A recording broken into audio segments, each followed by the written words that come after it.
I have talked a lot over the years on YouTube about simplifying routines, but that need never really goes away. And in fact, it seems to intensify. We are back to school, and it's a brave new world for us because my daughter started kindergarten. So we are in a whole new routine and a whole new type of daily grind. So I'm working really hard to simplify our routines for the school year. Of course, you can't eliminate busy seasons, but you can optimize them or reimagine them to fit your routines. One of the things that I enjoy the most out of life is baking bread, but I've actually had a really hard time making bread the last, I'd say 7 or 8 weeks, really throughout the entire summer break. But I'm trying to rethink how can I make bread and have that part of my routine, but without it getting in my way. Of course, your ability to make homemade bread or sourdough doesn't really define who you are as a mom or a caretaker or even just a person in the world. Really, the easiest way to get around all of this is just to buy bread, and you should totally do that if that's what works for your schedule. In fact, over the summer, I did buy bread because I just couldn't get anything done. But I do really love making sourdough, and I want to work that into my daily or weekly routine. So it has to be simplified, though, to make that work.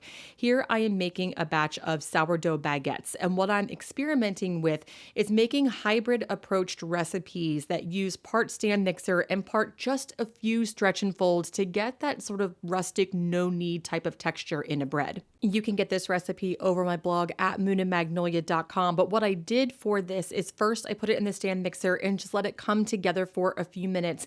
And then I did 2 series of stretch and folds over the course of 1 hour. So you don't have to be home all day tending your dough and worrying about it. And in fact, you could just run the whole thing in the stand mixer if you want to.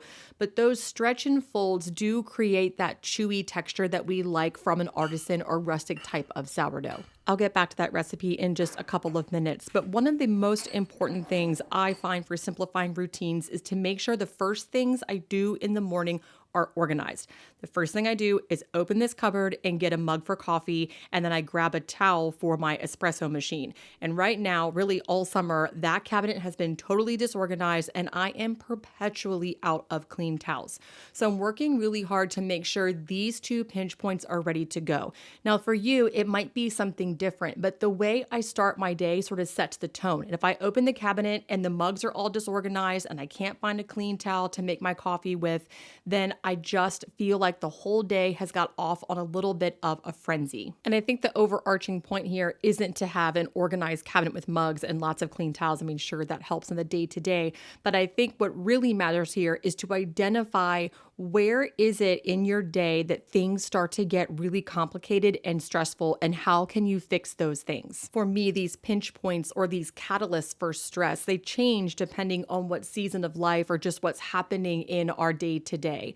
So when my daughter was little, it didn't really matter so much if that kitchen cabinet was organized or if there were clean towels around, because I was just home more and it was easier to deal with those things. Life was just a little bit easier when she was a baby, which came as a shock to me, by the way, once she got a little bit older. But when you identify those things, you can get that organized, but then it also allows you to see the next pinch point, the next stressor, and fix that out. It allows you to put one foot in front of the other. But I really think the only way you can start that slow and steady progress is just to start with the first stressful thing. One of the other areas that I think everybody struggles with when it comes to simplifying is how to get homemade food on the table that tastes really good without it being stressful. Here I am candying a bunch of jalapeños from my garden, and there's 2 things about that.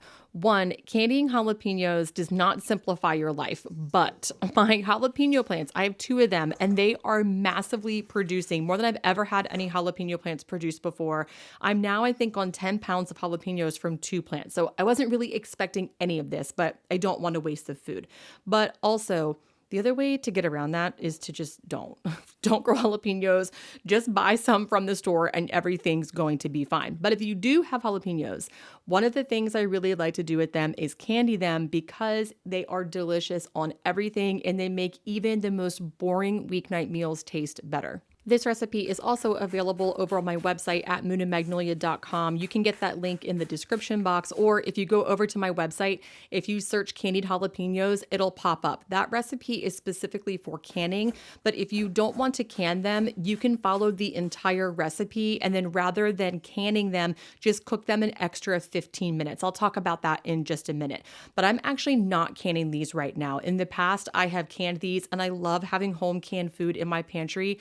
I just do not have it in me to can things right now. And that's also part of simplifying your routines, seeing what you have the time, the bandwidth for, and what you don't. And it is okay to not do those things.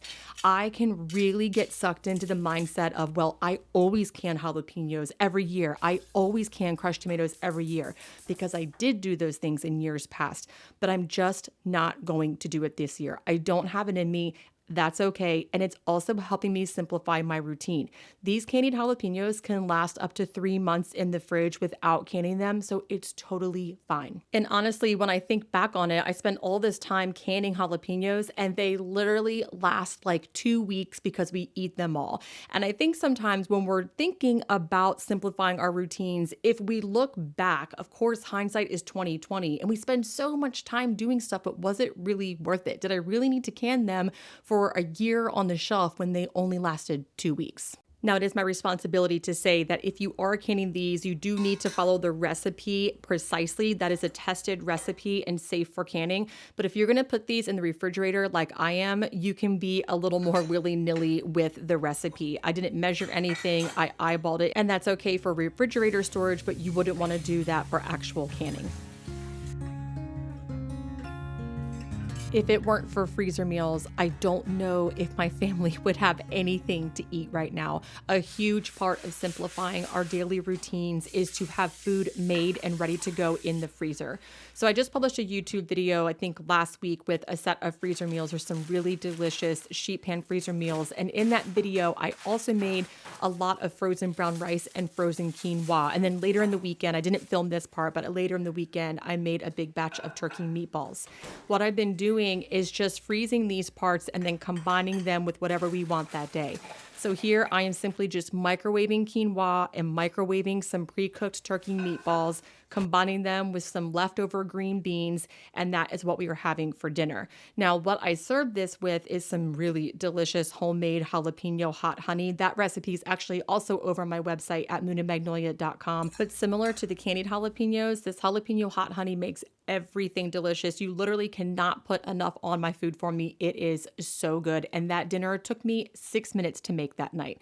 Now, if we want to talk about other pinch points that make things stressful, my car is the second major stressor of the day. I try to keep my car organized. I continually fail. But one of the things about simplifying a routine, it doesn't always mean doing less. Sometimes it means doing an extra step so the next thing is a little bit easier, which means I have to build it into my routine to do a little bit more to keep my car clean. So that way, when I get in it every single morning, it's not total chaos. I think sometimes when we hear the language of the words simple living, simplify, we think that means slow and doing less. And it does in some ways mean slow, but I think it's more synonymous with intentional.